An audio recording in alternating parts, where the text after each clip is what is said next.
Hello everyone, আসসালামু আলাইকুম। কেমন আছেন সবাই? চলে আসলাম আবারও নতুন একটি রেসিপি নিয়ে। আজ সবার খুবই পছন্দের একটি রেসিপি, ঢাকার বিখ্যাত একটি খাবার বেলপুরি রেসিপি। ঢাকাতে বা কোথাও শপিং এর সময় নিশ্চয়ই এই বেলপুরিগুলো খেয়েছেন বা নিজ নিজ এলাকাতেও খেয়ে থাকতে পারেন। তো সেই রেসিপিটি আজ তৈরি করব। তো চলুন ভিডিওটি দেখে নেই। এখানে আমি 2 কাপ ময়দা নিয়েছি। 2 কাপ ময়দার সাথে 1 চামচ লবণ দিয়ে ভালোভাবে মিশিয়ে নেওয়ার পর এখানে আমি 2 টেবিল বা 3 টেবিল স্পুন তেল দিয়ে ভালোভাবে মিশিয়ে নিতে হবে। যখন একটি হাতে মুঠো করলেই দলা পেকে যাবে, আবার গুঁড়ো হয়ে যাবে। এখন অ্যাড করে দেব কুসুম গরম পানি। কুসুম গরম পানি দিয়ে আমরা যেরকম একটি রুটির ডো তৈরি করি, সেম তেমনই একটি ডো হলেই হবে। তো এখানে আমি ডোটি রেডি করে নিয়েছি। এখন 15 মিনিটের জন্য রেস্টে রেখে দেব। 15 মিনিট রেস্টে রাখার পর এই তো ডোটা সুন্দর সেট হয়ে গিয়েছে। এখন আমি হাত দিয়ে কিছুক্ষণ মথে নেব। মথে সফট করে নেওয়ার পর আমি এখানে বড় সাইজের একটি লেচি কেটে নিয়েছি। এখন এই লেচিটা দিয়ে আমি বড় সাইজের একটি রুটি তৈরি করব। এখন আমি একটু ভালোভাবে তেল লাগিয়ে বড় সাইজের একটি রুটি তৈরি করে নেব। পুরি বানানোর সময় ময়দা বা আটা কোনোটা ইউজ করতে হবে না। তেল লাগিয়ে রুটি বা লেচিগুলো ছোট ছোট পুরি আকারে বানিয়ে নিলেই হবে। আমি এখানের একটি বড় সাইজের রুটি তৈরি করে একটি বেলপুরি সাইজে গ্লাস দিয়ে এই তো ছোট একটি জগ, এটা আমার কাছে পারফেক্ট মনে হয়েছিল যে বেলপুরির সাইজটা সেম এতটুকুই হবে। তার জন্য এটা দিয়ে আমি কেটে নিচ্ছি।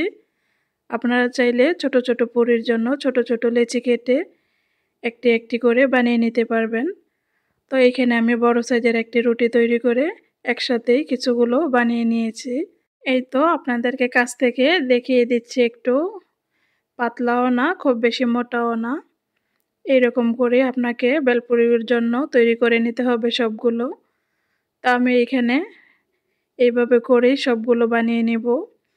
আপনারা চাইলে যদি আরেকটু বড় বা আরেকটু পাতলা করতে চান, এই তো এখানে আমি যেভাবে একটি বেলনি দিয়ে পাতলা বা একটু বড় সাইজ করে নিচ্ছি, আপনারা সেম এইভাবে পাতলা বা একটু বড় করে নিতে পারবেন, পছন্দ অনুযায়ী সাইজ করে নিতে পারবেন। তো এখানে আমি সবগুলোই একটু সাইজ বাড়িয়ে নিয়েছি আর একটু পাতলা করে নিয়েছি। এখন আমি ভাজার জন্য চলে যাব চুলার পাশে। পুরিগুলো ভাজার জন্য আমি বেশ কিছুগুলো এখানে হাতে নিয়ে নিচ্ছি, একসাথে একে একে করে দিয়ে দেব। এখানে আমি মিডিয়াম হাই আঁচে তেলটা ভালোভাবে গরম করে নিয়েছি। তো সেই গরম তেলে এখন আমি একে একে পুরিগুলো দিয়ে দিচ্ছি।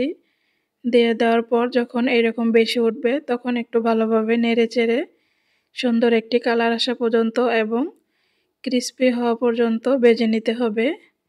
কিছুক্ষণ পর পর উল্টিয়ে দিতে হবে। এপাশ ওপাশ ভালোভাবে উল্টিয়ে নেড়ে চেড়ে ক্রিস্পি করে ভেজে নামিয়ে ফেলতে হবে। আমি অপেক্ষা করব সুন্দর একটি কালার আসার জন্য।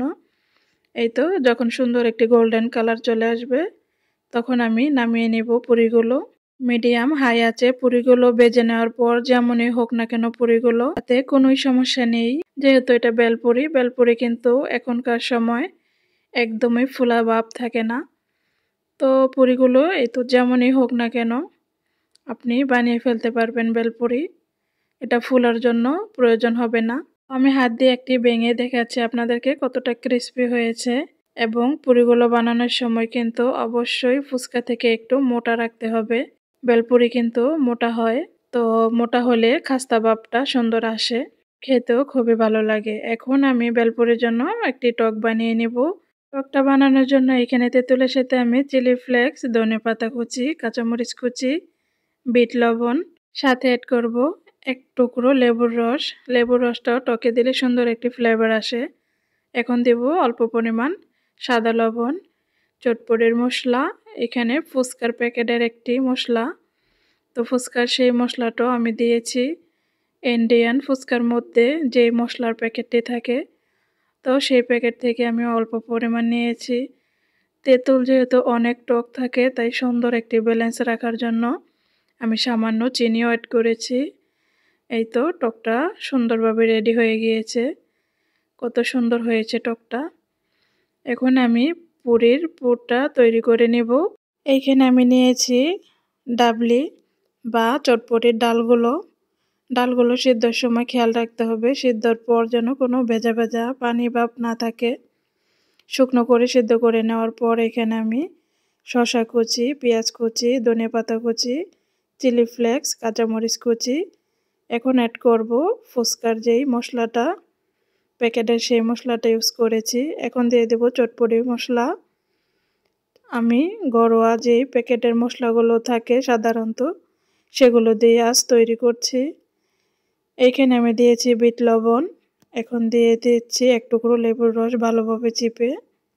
এখন একটি চামচের সাহায্যে আমি সবগুলো উপকরণ একসাথে ঢলে ঢলে ভালোভাবে মিশিয়ে নিব। ভেলপুরির জন্য সাধারণত পুরটা কিন্তু তৈরি করা হয় সবসময় একদম মিহি করে, কোনো ডাবলিগুলো আস্তে আস্তে ভাব থাকে না। তাই আমি একটি চামচের সাহায্যে ভালোভাবে ডলে মেখে নিচ্ছি। এখন আমি অ্যাড করব একটু টেস্টটা বাড়ানোর জন্য 2 চামচ তেঁতুলের টক। তেঁতুলের টকটা দেওয়ার পর এখন আমি আবারও চামচের সাহায্যে ভালোভাবে ডলে একদম সফট করে মেখে নেব। এই তো এইখানে সম্পূর্ণ ডলে ডলে মেখে নেওয়া হয়ে গিয়েছে।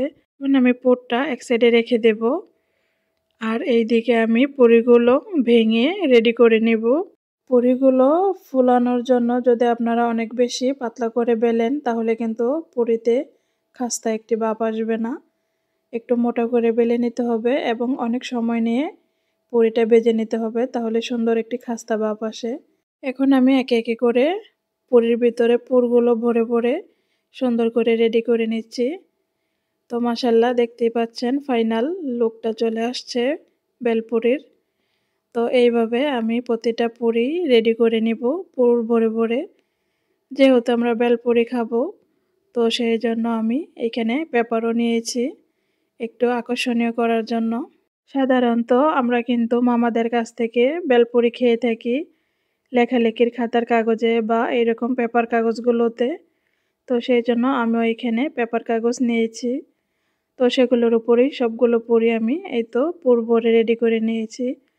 এখন আপনাদের পছন্দ অনুযায়ী আপনারা উপর থেকে এভাবে শসা কুচি, পেঁয়াজ কুচি, ধনিয়া পাতা বা আপনাদের যা পছন্দ সেগুলো দিয়েই এইভাবে রেডি করে নিতে পারেন। তো এখানে আমি আমার পছন্দ মতো সব কিছুই দিয়ে নিয়েছি। উপর থেকে একটু চটপটির মশলা এবং তেঁতুলের টক দিয়ে পুরিটা রেডি করে নিলাম। তো সেম এইভাবে আমি সবগুলো রেডি করে নিব। এখন দেখতে কতটা লোভনীয় হয়েছে। এইখানে আমি সবকিছু দিয়ে ভালোভাবে রেডি করে নিয়েছি। এখন আমি দেব উপর থেকে কিছু চটপটির মশলা। আমি প্রতিটা পুরির উপরে এইভাবে ছিটিয়ে দেব।